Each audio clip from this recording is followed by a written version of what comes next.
So, winding up,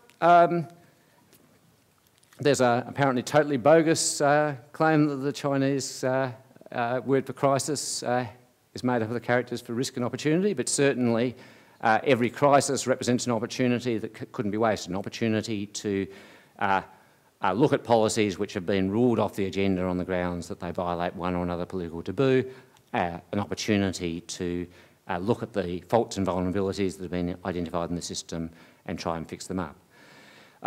We've seen, I think, a fairly comprehensive failure of the finance-driven system that has prevailed for the past 3 decades in the developed world.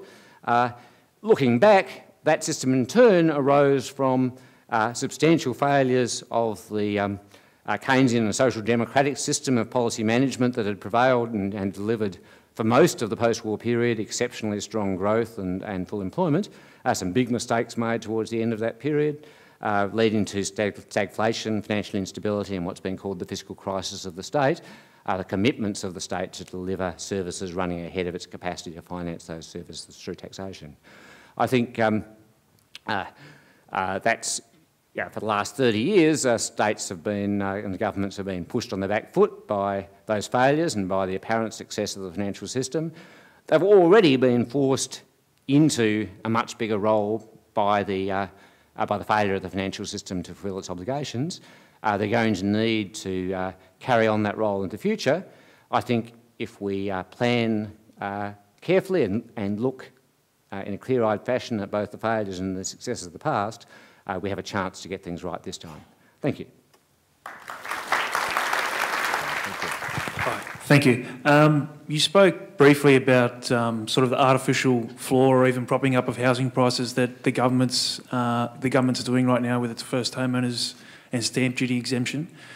Do you see this as perhaps delaying the problem to cause a bigger problem later with young couples, young families, who are obviously very sensitive to interest rate risk on the upside?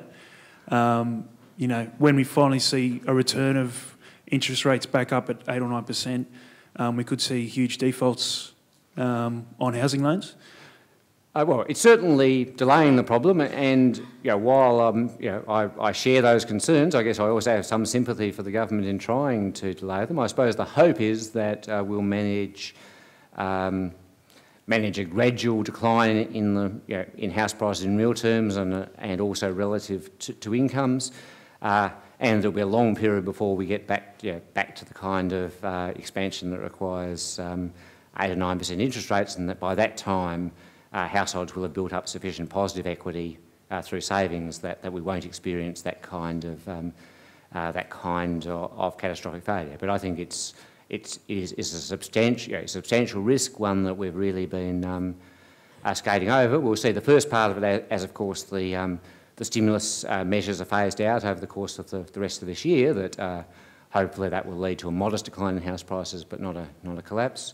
And then it will still be quite a number of years, I think, before we can relax and say, well, somehow rather we managed to get through that one.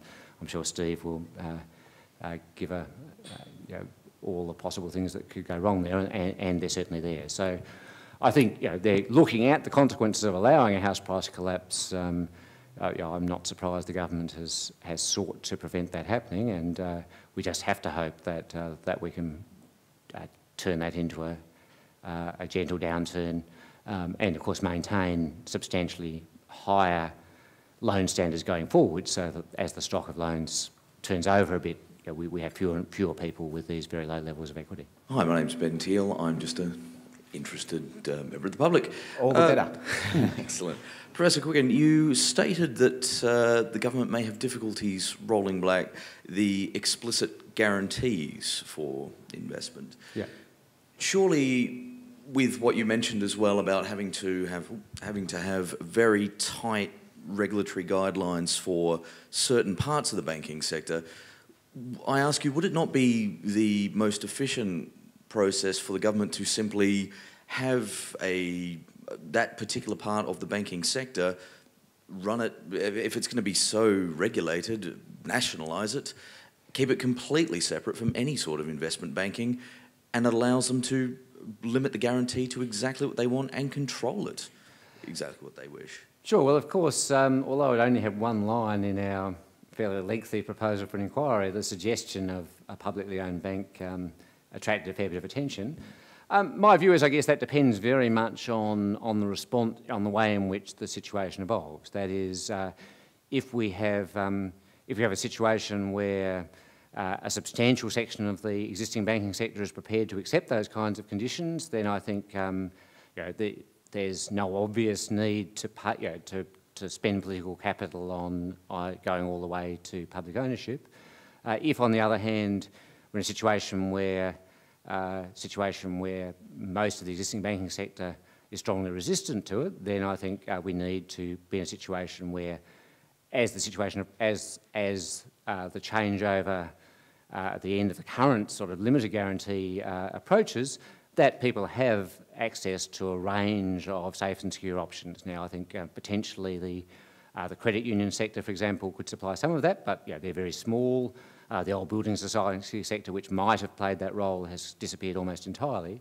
So in that context, I guess I'd see a role for a new public institution on the post office bank type of model, essentially as a guaranteed provider of safe and secure services. But that very much depends on the way things evolve and the politics of it. I mean, if we look at the national broadband network, for example, it's proved remarkably effective in changing Telstra's attitude from one of, well, gee, this is our network and we'll charge for it what we like and we'll sue anybody who says different, to suddenly thinking, well, gee, wouldn't it be great if we engaged in some nation-building cooperation with the government and hooked up our network to this national broadband network? Indeed. Thanks very much, Professor John Quiggin. I first met Steve Keen many years ago. He was director of the ID Centre, a place called the ID Centre, and I was just a wee lad, Steve, you may remember. I think you've aged better than I have, but he was even at that time, a man who was interested in ideas and looking beyond what was the obvious. And I think he has gone on to lay claim to that tradition of being something of an intellectual warrior. Steve Keen is Associate Professor of Economics and Finance at the University of Western Sydney. He has over 40 academic publications on topics as diverse as financial instability, the money creation process, mathematical flaws in the conventional model of supply and demand, flaws in Marxian economics, the application of physics to economics, Islamic finance, and the role of chaos and complexity theory in economics. His work has been translated, very interestingly, into Chinese, German and Russian. Since November 2006, Steve has published Debt Watch, a must-read, I think, for a lot of us these days. It's a monthly report and explains the dangers of excessive private debt, and the report is freely available on his blog, which is debtflation.com/blogs. He has received extensive coverage in the Australian media and has been reproduced by other noted commentators around the world. Steve Keen, to act as a first respondent, over to you.